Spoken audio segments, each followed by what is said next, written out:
Bram Stoker Award dalam kategori Best Novel pada tahun yang sama dengan penerbitannya. Selain itu, novel ini juga masuk nominasi World Fantasy Award untuk kategori Best Novel pada tahun 2016.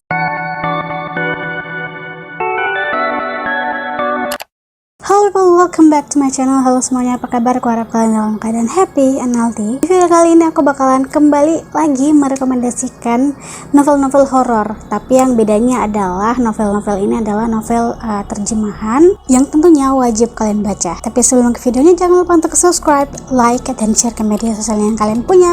Dan jangan lupa tekan tombol notifikasinya biar aku semangat buat videonya. So without further ado, di video kali ini aku bakal rekomendasikan kalian buku-buku horor terjemahan. Dan pasti buku-buku dari yang aku rekomendasikan ini mungkin beberapa kalian sudah ada yang tahu ya. So, jadi buku yang pertama adalah IT karangan Stephen King. Nah, novel ini berkisah tentang seorang anak yang bernama George yang tewas dimakan oleh monster badut. Jadi ceritanya si George ini lagi nyari mainan kapal-kapalannya dan mainannya itu jatuh ke saluran got. Nah, di situ muncul sosok badut seram yang bernama Pennywise. Nah, selang beberapa tahun si kakak juga akhirnya bertemu dengan si badut ini yang bernama Pennywise dan berjuang bersama teman-temannya untuk memusnahkan Pennywise. Novel yang kedua judulnya Pet Cemetery karya Stephen King lagi.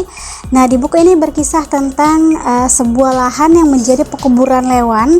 Nah, lahan tersebut berada di seberang jalan yang kerap dilewati oleh truk-truk besar, dan yang mengenaskannya lagi, hewan-hewan yang dimakamkan di Pet Cemetery adalah hewan-hewan yang mati tertabrak oleh truk. Sialnya, keluarga Louis Creed yang baru pindah di dekat pemakaman itu mengalami hal naas karena kucing peliharaan mereka tewas tertabrak truk, dan tidak berselang lama anak perempuannya juga tewas tertabrak truk. Tapi ayahnya dengan seganya menguburkan anak perempuannya itu di pemakaman hewan tersebut. Novel ini juga sudah diterjemahkan oleh penerbit Gramedia. Jadi kalau kalian misalkan mau baca, silahkan.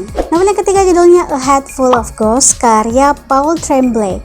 Cerita bermula ketika seorang gadis bernama Mary tidak percaya bahwa kakaknya kerasukan. Nah, menurut orang-orang, kakaknya si Mary ini yang bernama Jory itu kerasukan roh jahat. Mereka yakin anak sulungnya kemasukan sesuatu karena ada luka-luka misterius di tubuh Marjorie. Kamu bakal menemukan banyak kejutan dalam novel ini. Emosimu juga bakalan teraduk-aduk membaca kisah Mary dan kakaknya. Nah, buku A Head Full of Ghosts ini menangi Bram Stoker Award dalam kategori Best Novel pada tahun yang sama dengan penerbitannya. Selain itu, novel ini juga masuk nominasi World Fantasy Award untuk kategori Best Novel pada tahun 2016. Buku ini juga sudah diterbitkan oleh penerbit Naura Books. Novel yang keempat judulnya Lockwood & Co. karya Jonathan Stroud.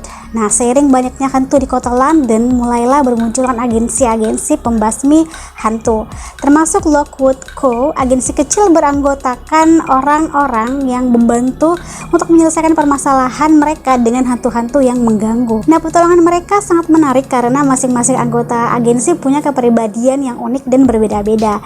Nah, mereka pun menangkap hantu-hantu dengan berbagai cara, terus termasuk menggunakan alat-alat yang unik. Dan buku ini juga sudah diterbitkan oleh penerbit Gramedia. Novel yang kelima judulnya Anna Dressed in Blood karya Kendall Blake.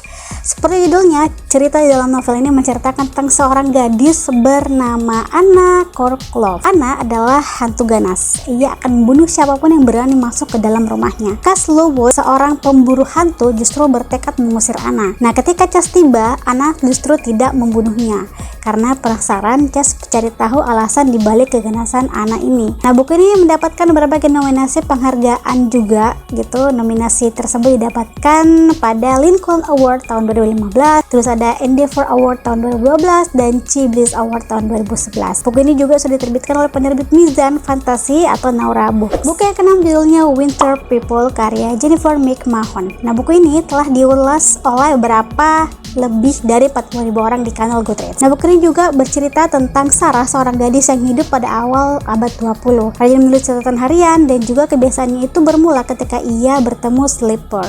Kisah-kisah itu mulai kemudian dibukukan dan Sarah menjadi legenda di kota kecil West Hall. Nah, kini rumah Sarah ditempati oleh kakak beradik Ruthie dan Vaughn bersama ibu mereka Alice. Nah, suatu ketika Alice menghilang dan Ruthie pun berusaha mencari ibunya, dan kisahnya itu pun terhubung dengan kehidupan Sarah di masa lalu. Buku ini juga sudah diterbitkan oleh penerbit Kanita. Jika kalian ingin baca silakan aja ya. Buku yang ketujuh judulnya Heart Shaped Box karya Joy Hill. Buku ini bercerita tentang setiap orang yang mempunyai kesukaan yang berbeda-beda. Begitu pula dengan Judas Coin, seorang penyanyi rock. Dia senang mengoleksi benda-benda peninggalan dari orang yang sudah tiada. Nah, ia juga sudah mengoleksi beragam benda. Salah satunya yang baru dipesannya adalah jas milik orang yang sudah meninggal. Misteri berlanjut ketika Judas tidak mengetahui siapa pemilik jaket ini, dan Judas pun terancam nyawanya setelah tahu bahwa ada hantu pendendam yang tidak menyukai kegiatan Judas. Nah, gimana? Kalian penasaran nggak buku-buku yang seperti tadi? Kalau misalkan kalian penasaran dan ingin baca, kalian bisa bisa pantengin penerbitnya masing-masing. Rata-rata penerbit Mizan, penerbit Kanita, terus penerbit Gramedia juga. Kalau itu dia beberapa buku horor translate atau buku horor terjemahan yang sudah aku rekomendasikan kalian. Tinggal kalian pilih mau baca yang mana. Sampai sini aja video aku. Thanks for watching. Have a nice day. See you next video. Bye.